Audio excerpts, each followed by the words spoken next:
Ahí está. Entonces, esta es la clase número 1, entonces, de la asignatura Procesos Sociales de América del año 2021, y lo que estamos haciendo es una presentación, entonces, de nuestro programa. Ya hemos presentado unas líneas vinculadas con quién está a cargo en este caso, de la materia. Recién habló nuestro docente adscripto Luis Fernández, y ahí aparecen como las funciones de él, ¿no? Dice, colaborar con el funcionamiento del dictado de la cátedra, colaborar con el acceso a la bibliografía, manejo de entornos virtuales y de software que faciliten el proceso de enseñanza y aprendizaje. Al mediodía ya les voy a mandar un link del aula Classroom que nosotros habilitamos, para que ustedes se vayan sumando y agregando, y ahí vamos a poner las actividades vinculadas con los trabajos prácticos y con otras que puedan surgir en el camino, ¿no? Eso como para que ustedes lo tengan en cuenta. Condiciones para regularizar la materia. Dice, aprobar el 75% de las actividades prácticas propuestas en los entornos virtuales, todos con recuperación, y las actividades tratan, ¿no?, de, por ejemplo, participación en foros, cuestionarios en el Google Form, videoconferencias. Esto significa que ustedes en algún momento, sobre la base de alguna temática, van a hacer alguna videoconferencia, exposición de temas centrales mediante PowerPoint. Generalmente eso se estila hacerlo en los trabajos prácticos por la tarde, recuerden ustedes, de 15:30 en adelante. También, bueno, los clásicos desarrollos de ensayos de interpretación, entre otros, ¿no? Verán ustedes acá que en función de resoluciones y todo lo demás, no hay como una obligación en relación al tema de las asistencias, pero sí el cumplimiento de las actividades prácticas, ¿no? Aunque yo sugiero no faltar a la propuesta de los teóricos, porque allí se van a trabajar como diversos aspectos que les pueden servir a ustedes para aclarar algunos temas, ¿no? Entonces, como todo está hilvanado, entonces es como muy importante asistir a los teóricos. Por eso lo vamos a tratar de hacer como corto, ¿no? Hasta las 11 más o menos. Entonces, hay que aprobar como 2 parciales de modalidad virtual o domiciliarios, todos son con recuperación, con nota igual o superior a 4, a veces también decimos 6, ¿no? Como para poder tener un mayor nivel de exigencia, pero bueno, ahí entonces ustedes tienen como esa posibilidad. Y acá tengo que cambiar lo de Luis, cambiemos en todo caso acá, Luis.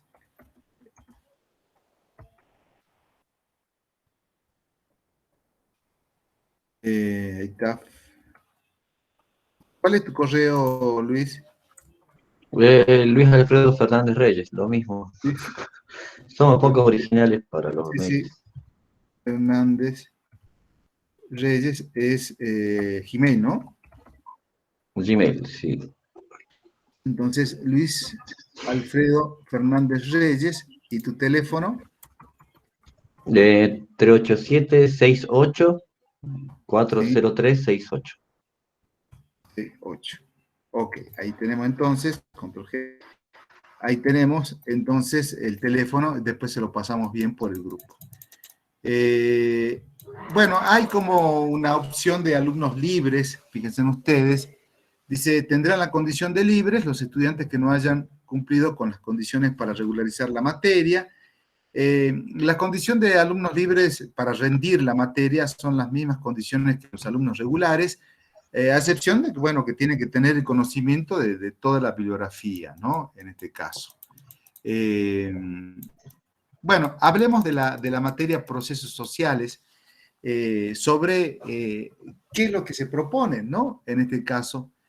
Primero es que es una asignatura o es un espacio en donde intervienen 2 disciplinas, ¿no? Por un lado, la antropología con su metodología, eh, con una definición clara de su objeto de estudio, digamos, Y por el otro lado, la historia, en este caso con la heurística y también teniendo en cuenta una mirada más bien diacrónica, ¿no? A diferencia de la antropología, que puede ser que uno puede considerarla como una mirada más bien sincrónica, ¿no? Pero en este caso, planteando la mirada etnohistórica, podemos decir que esta resulta de la confluencia interdisciplinaria, digamos, de dos disciplinas como las más importantes, que son la antropología y la historia. Entonces, Daniel, a partir de esta confluencia interdisciplinaria, lo que se pretende es contribuir al conocimiento de las sociedades indígenas americanas, ¿no? Uno pregunta, profesor, ¿es posible hacer etnohistoria en el mundo, por ejemplo, en África? Bueno, por supuesto, ¿no? Por supuesto. Nosotros en particular nos vamos a dedicar, ¿no? En este caso, a las experiencias eh, ¿no? En términos de desarrollo sociocultural que se plantearon, digamos, en este caso en el mundo americano antes de la llegada de los españoles. Entonces, ahí tenemos como diferentes objetivos, ¿no? Perdón, volviendo acá. Por ejemplo, uno de esos objetivos es analizar el concepto de una historia, ¿no? Sus desarrollos conceptuales y las implicancias de la vinculación interdisciplinaria entre antropología e historia. En este sentido, enseguida, cuando hagamos un pequeño corte, les voy a pasar un texto vía WhatsApp de unas pocas páginas del autor Daniel Santamaría para que ustedes lean sobre sus aproximaciones alrededor de este concepto y hagamos como una breve reflexión. Después tenemos, dice, describir los presupuestos teóricos y metodológicos que definen la práctica etnohistórica, introducir a los estudiantes en el conocimiento de los modelos y enfoques utilizados por la etnohistoria en el análisis de las poblaciones indígenas andinas, por ejemplo. Uno puede en ese contexto desandar ciertos conceptos que hoy ya no son tan utilizados. Estoy pensando, por ejemplo, en conceptos utilizados por autores como Nathan Bachtel, como el de aculturación, por ejemplo, y que ha ido como cambiando a través del tiempo, que tiene que ver con el planteamiento de nuevos enfoques, y pasamos a hablar más bien de procesos de transculturación, por ejemplo, ¿no? Entonces, en historia de la década del 70 no tiene nada que ver en cuanto a su intencionalidad de objetos de estudio, digamos, en relación a la etnohistoria en la actualidad, ¿no? Entonces eso como que habría que marcar una diferencia en lo que se refiere al tema del desarrollo de esta disciplina a través del tiempo, ¿no? Y que uno lo va a poder ver a través de la lectura de diferentes textos que nosotros tenemos, ¿no? Algunos como referencia. Estoy pensando, por ejemplo, en Carrasco, ¿no? Pedro Carrasco, que analiza el tema de, en este caso, desde el marxismo, pero es muy interesante, que analiza el tema del México prehispánico, y un texto escrito a finales de la década del 70, principios del 80, pero que resulta como muy importante, pero a la vez nos permite advertir que es un texto que uno lo puede considerar como clásico y que de repente, a partir de la indagación, podemos encontrar otros textos que tengan como un andamiaje teórico y metodológico distinto y que nos pueda clarificar el tema de mejor manera, ¿no? Pero bueno, son las opciones de cómo se fue construyendo en este caso la materia.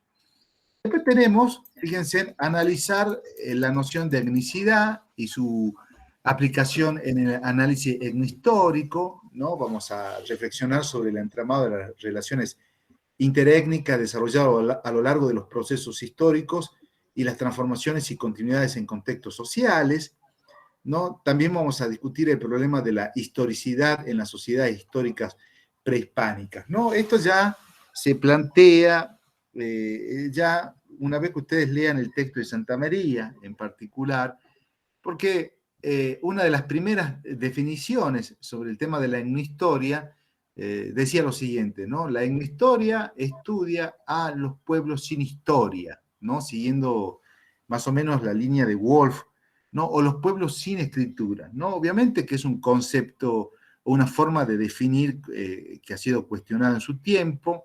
Hoy tan solo queda como referencia en particular, ¿no? Estos pueblos, ¿no? Los pueblos indígenas, ¿tenían historia o no tenían historia? ¿A partir de qué criterio definimos si son o no son pueblos históricos? Y en este caso, obviamente, desde el punto de vista occidental, podemos decir así, en donde se señala a partir de la distinción entre los pueblos que son prehistóricos e históricos, y el punto de referencia de la distinción entre uno y otros es el tema de la invención de la escritura. Entonces, en este caso, si lo miramos, obviamente, desde este punto de vista, veremos que nuestras sociedades, las sociedades americanas, antes de el tema de la presencia del europeo, no habían desarrollado una escritura de carácter alfabética, podemos decir, pero sí otras modalidades de comunicación que son como bien interesantes, ¿no? Y que, bueno, en algún momento nosotros lo vamos a ver, pero que nos habla en principio de un pasado histórico desconocido, digamos, se quiere, por los europeos con el afán de la conquista, ¿no? Pero que nosotros lo vamos a tener en cuenta. Después está, bueno, comprender la dinámica de los procesos sociales y configuraciones culturales americanas, ¿no? Ya dije, nosotros vamos a analizar Mesoamérica y el área andina, y captar la complejidad de las estructuras socioculturales de los estados precolombinos, y ahí vienen como varios temas, ¿no? Por ejemplo, la economía, ¿no? Estoy pensando, por ejemplo, en el régimen de la tenencia de la tierra, estoy pensando en el tema del uso del agua, estoy pensando en aspectos que tienen que ver con el tributo, la movilización de la fuerza de trabajo alrededor de objetivos estatales, por ejemplo. También, bueno, criterios de territorialidad, ¿no? Es muy interesante, por ejemplo, hablar sobre el control vertical de pisos ecológicos, textos como de John Murra, como también de la amiga María Rostorowski, una limeña, que nos habla sobre el uso del territorio desde una perspectiva más bien estratégica, ¿no? Tanto en lo que es la sierra como en la costa, bueno, que son aspectos que en algún sentido nos están mostrando como criterios del uso del territorio totalmente distinto al que se va a aplicar con la presencia de los europeos y el que nosotros como occidentales conocemos en la actualidad, en donde aparece la idea de la propiedad privada, ¿no? Y en donde aparece la idea de un territorio más bien continuo, ¿no? En el caso andino, digamos, se quiere, la idea a resaltar es la de un espacio más bien discontinuo. Y en este caso hablamos también de relaciones interétnicas, que son como bien interesantes, planteadas a partir de las políticas de colonización, tanto, bueno, en el mundo incaico, es como bien interesante el tema de los diferentes mecanismos que han llevado al Estado incaico al control de otros pueblos, la imposición de estructuras de dominación, digamos, en ese caso, depende, ¿no?, de la naturaleza de la colonización. En algunos casos también se llega a un consenso, etcétera. Bueno, son interesantes, ¿no?, mirar ese tipo de experiencias, pero a partir de este concepto de relaciones interétnicas. Todo esto, fíjense, todo esto para que en el año 2022 podamos comprender el tema de el impacto que tuvo la conquista y colonización europea en nuestros territorios, ¿no? En este caso.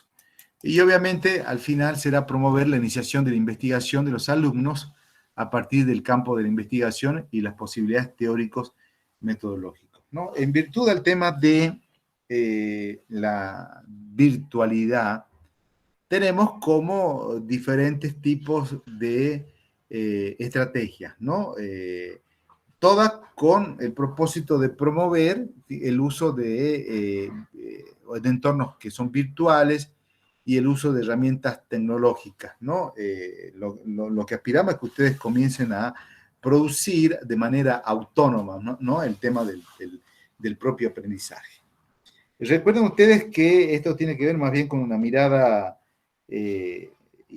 innovadora, digamos, si quieren, ¿no? Nosotros ya no somos tan solo consumidores del conocimiento, sino también debemos de ir generando propios conocimientos que pueden estar, digamos, al libre acceso de todos, ¿no? En este caso. Entonces tenemos como tutorías, que son las no presenciales, ¿no? Donde ustedes se pueden comunicar con nosotros y nosotros tratar de ver en qué les podemos colaborar, y las tutorías virtuales presenciales, que son las que implican estos espacios como el de hoy, espacios más bien de comunicación y de trabajo a través de entornos, ¿no? No vamos a trabajar con el Moodle, sino con el Classroom, me parece mucho más fácil, y vamos a utilizar obviamente salas de conferencia como Zoom y el Google Meet, como el que se está utilizando actualmente. Entonces, en estas clases, más bien son clases orientativas, teóricas y prácticas, que siguen como un itinerario formativo en función al objetivo de la materia, que está, como ya lo vamos a ver, organizadas a través de unidades, ¿no? En este caso. El trabajo en los entornos virtuales, para avanzar, entonces consiste en el desarrollo mediante recursos tecnológicos de videoconferencias, etcétera, ¿no? Lo que propicia es la lectura crítica de la bibliografía sugerida, ¿no? El estudiante contará con diferentes tipos de acceso, ¿no? También, bueno, se van a generar como otras estrategias. Por ejemplo, alguien dice, profesor, no tengo computadora, no puedo escribir en Word, lo podrán, por ejemplo, hacer a mano el trabajo y mandármelo al WhatsApp o al Classroom también mediante fotografías. Las clases, como ven ustedes, están siendo grabadas y estas se van a colocar en un canal de YouTube, como así también en el propio Classroom, como para aquel que no estuvo en la clase por cualquier tipo de razón, la pueda ver nuevamente, ¿no? En este caso. Y ahí se hace como en virtual tema de la virtualidad, una selección, fíjense, de materiales para la lectura en relación a los temas que vamos a ver en la presente materia. A ver, dejo de compartir un ratito.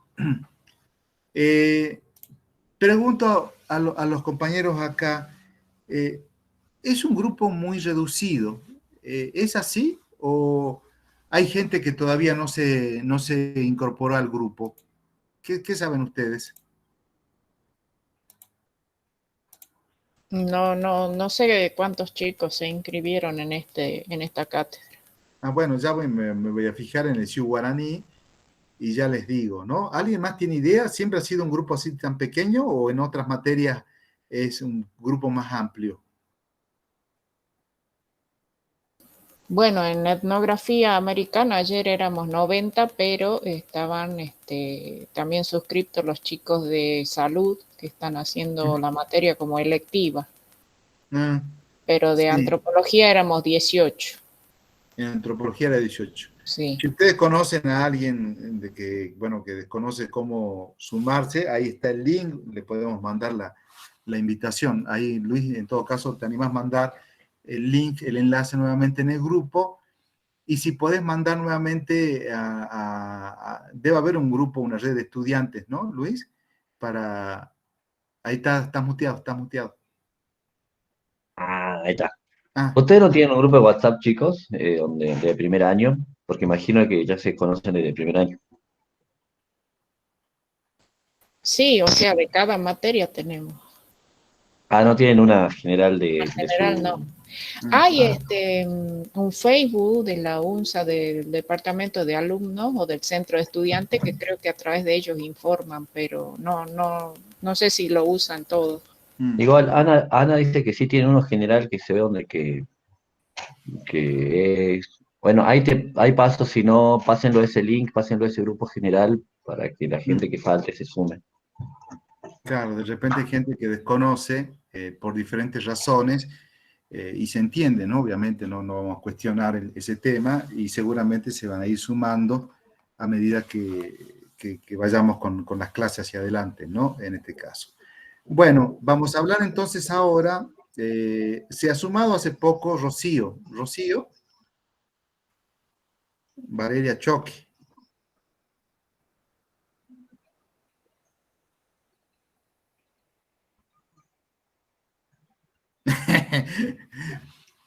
Veamos en todo caso, porque a veces es como bien difícil dar clases virtual, ¿no? Porque dice el profesor, ¿no? Por eso la dificultad de no poder ver los rostros, ¿no? De las personas y ver qué están haciendo, ¿no? Rocío, ¿estará Rocío o no está Rocío? Ahí está el amigo Sí, Lisandro. buenos días. No, sí, Ahí. esta computadora no tiene cámara. Bueno, contame, Rocío, bueno, ya sabemos, te llamas Rocío, ¿qué haces de tu vida? Porque hicimos como una presentación en general. Ah, me perdí esa parte. Sí. Simplemente estudio, no trabajo, soy de Salta Ajá. y bueno, este es mi segundo año en la universidad. Ok, ¿cómo te fue en el primer año? ¿Han podido rendir todos? En las Sí, materias. sí, yo regularicé todas, todavía me falta ¿Rendirlas? finalizar. Ahora Claro, falta finalizar. regularizarlas, sí, claro. Sí, sí. ¿Dónde vivís vos, Rocío? En zona sureste, barrio María Esther. Ah, ok, ok. Bueno, bienvenida entonces. Si ustedes conocen otros compañeros o compañeres, les invitan por favor a sumarse, ¿no? a la materia.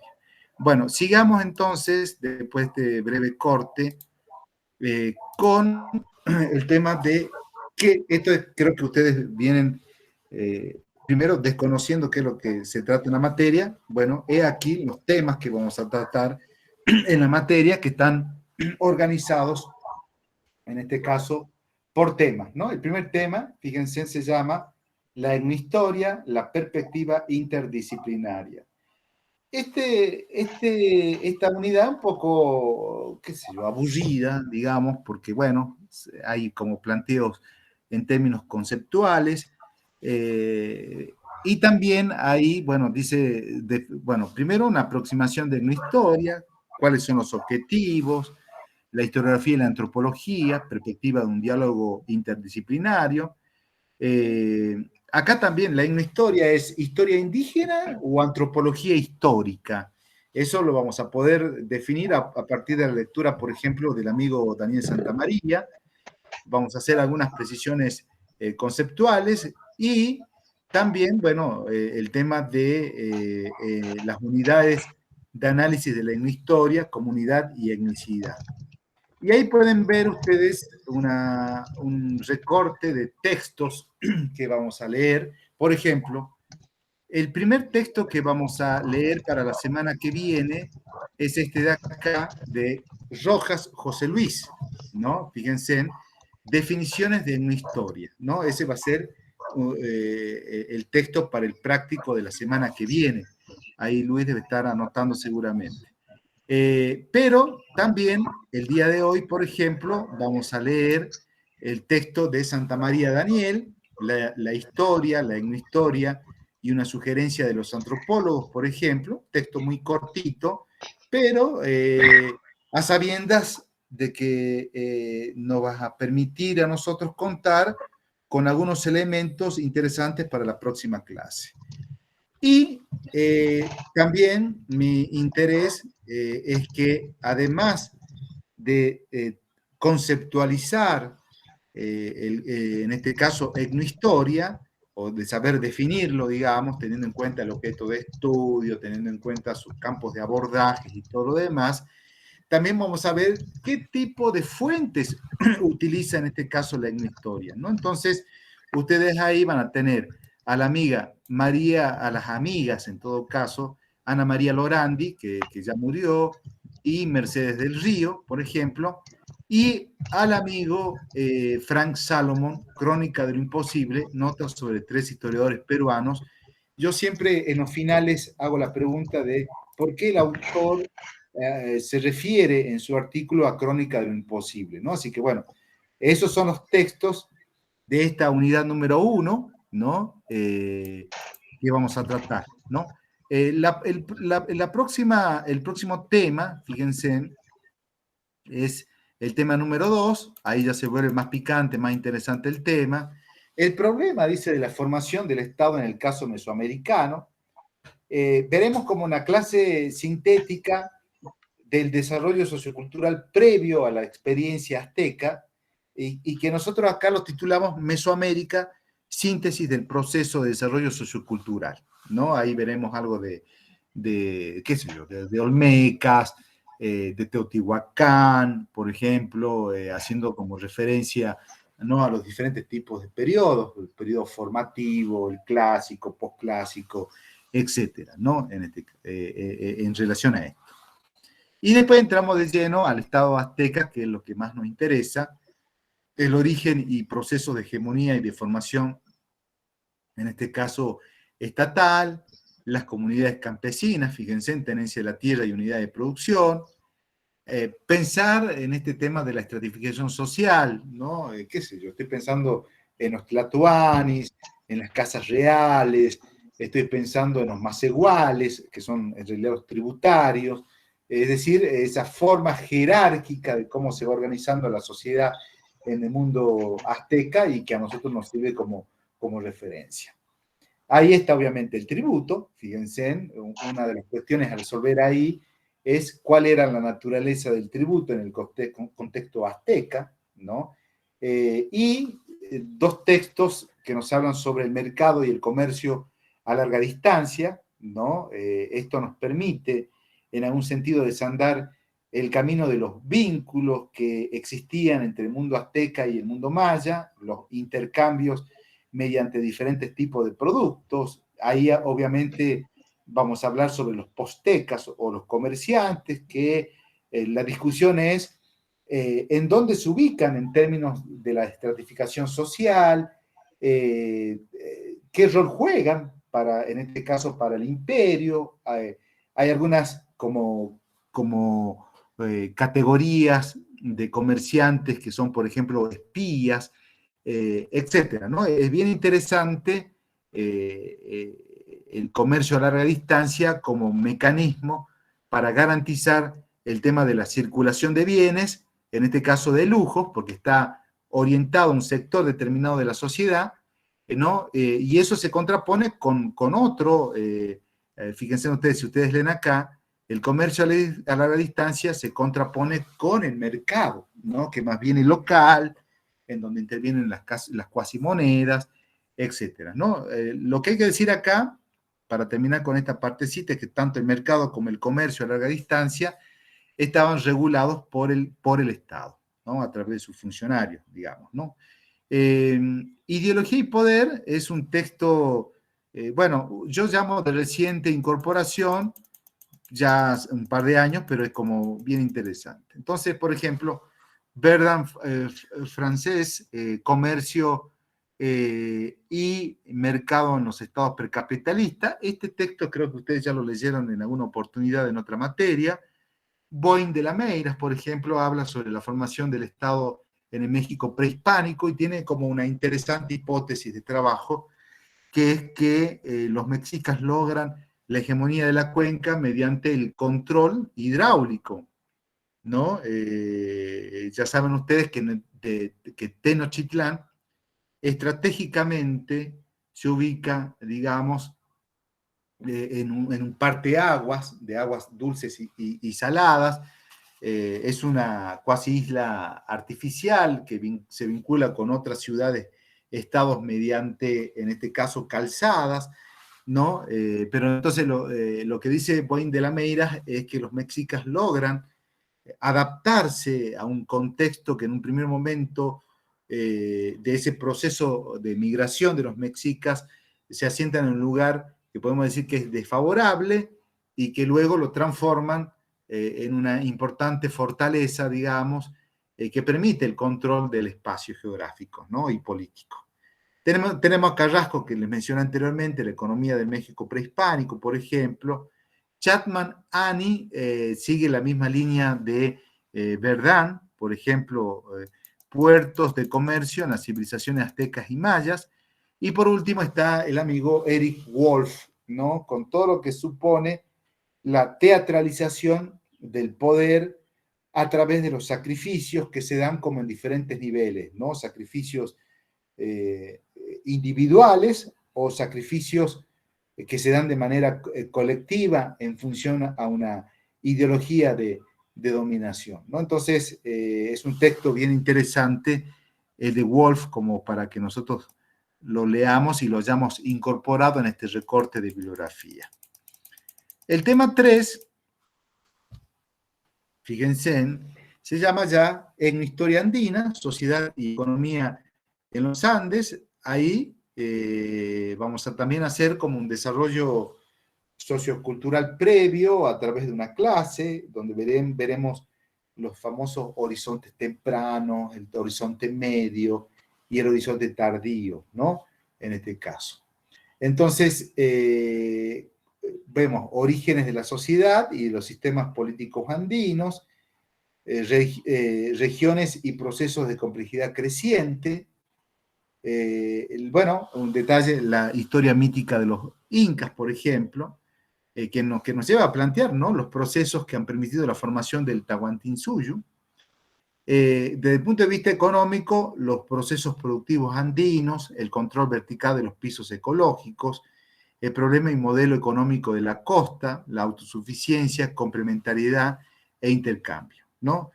Textos como John Murra, Rostorowski, que ya les dije, nos permite desandar sobre estas temáticas, ¿no? Respecto al tema de los sistemas productivos, bien interesante, el sistema de la papa y el sistema del maíz, y hay toda una, a partir de textos como el de John Murra, toda una serie de inferencias que podemos hacer sobre ese tema, capaz que Luis nos puede ayudar un poco más. Después tenemos del Ayllu al Estado, la estructura económica e interacción social. Acá hay temas como bien interesantes que implican la definición de estos conceptos como el de reciprocidad y redistribución. ¿Qué vínculo hay entre reciprocidad y redistribución y tributo en el Estado incaico, por ejemplo?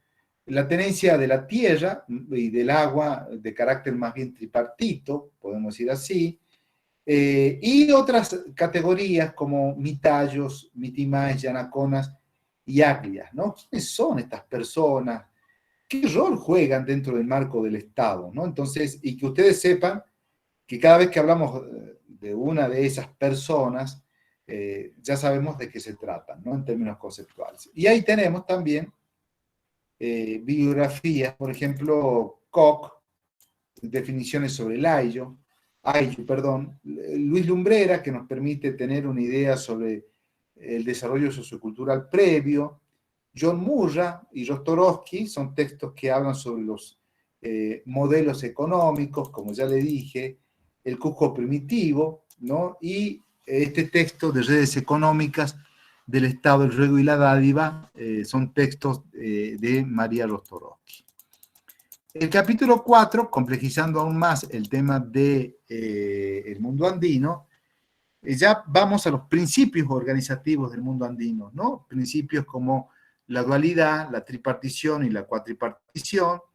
Por ejemplo, vamos a ver el sistema decimal, por ejemplo, como mecanismo de control tributario a través de un sistema decimal, digamos, en este caso hay toda una jerarquía de curacas que son los que manejan el sistema, y la sucesión y el ritual, ¿no? A partir de lecturas de diferentes textos, vamos a tratar de mostrar una realidad renovada sobre el tema de la sucesión, ¿no? Sacando del medio esta cuestión de un mecanismo de sucesión similar al planteado por los occidentales y al planteado por el Inca Garcilaso de la Vega. Él fijó una idea de sucesión de padre a hijo, ¿no? En este caso, podemos decir patrilineal, ¿no? Y pensar en mecanismos de sucesión distintos, ¿no? Que tienen que ver más bien con otros aspectos rituales, ¿no? Previos, y que nada tiene que ver con lo europeo, ¿no? Eso es lo interesante. Entonces ahí tenemos textos cortos, la sucesión incaica de la amiga Liliana Regalado Hurtado, esquemas sociopolíticos, y este texto como el más importante, de Natán Bachtel, estructuras del Estado Inca, ¿no? Donde habla sobre todos estos aspectos mencionados anteriormente. Y por último, haremos referencia a las políticas de colonización y la frontera del Estado incaico. Fíjense, vamos a hablar sobre los factores que han motivado la expansión del imperio inca en otros territorios, los criterios de territorialidad y las relaciones interétnicas, las políticas de colonización, y un aspecto que es interesante también es la expansión incaica en el noroeste argentino, que yo sé que lo vieron en otras materias como arqueología americana, pero nosotros lo vamos a ir retomando, ¿no? En historia del noroeste argentino, como que tiene sus referentes situados en, por ejemplo, Ana María Lorandi, y bueno, son aspectos que uno los va a tratar ahí. Y ahí tenemos como textos bien interesantes, Conrad Demares, Daltroy, por ejemplo, Espinosa Soriano, Catherine Julien, Lorandi, ¿no? Entre otros, ¿no? Entonces, esos son textos que están involucrados en esta unidad número 5, y en general, podemos decir, son textos que vamos a analizar en la materia en este cuatrimestre. Muy bien, ¿qué tal si hacemos un pequeño corte? Yo voy a seguir grabando, obviamente. Si ustedes quieren, pueden salirse un ratito. Les voy a dar 20 minutos, 5 será para tomar algo, y nos encontramos 10:45 nuevamente para que me traigan leído el texto que ahora les voy a colocar en el grupo de WhatsApp. ¿Tá? Entonces, este tiempito que nos vamos a tomar implica que además de tomarse un café o algo por el estilo, puedan leer el texto que les voy a poner ahora en el grupo, que es el texto de Daniel Santamaría. Así que veamos, esperen un ratito que yo les pongo a ver si lo ubico. A ver, que le ponga procesos.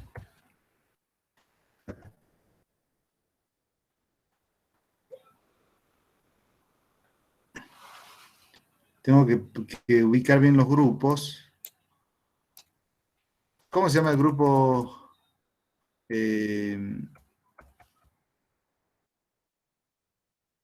Acá está. Procesos sociales. Entonces, en el grupo de WhatsApp,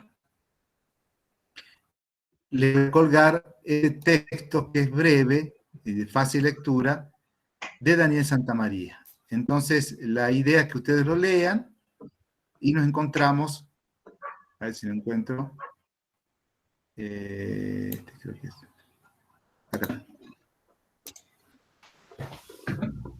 Espera un ratito que estoy colgando el texto. Ahí está. Entonces, ahí les colgué el texto de Daniel Santamaría.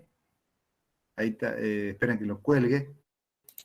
Para que ustedes entonces, y 45, ya lo tengan leído y nos volvemos a encontrar. Mientras tanto, descansamos un ratito. ¿Les parece? Entonces, 10:45 nos volvemos a encontrar. Muchas gracias, chicos. Bueno.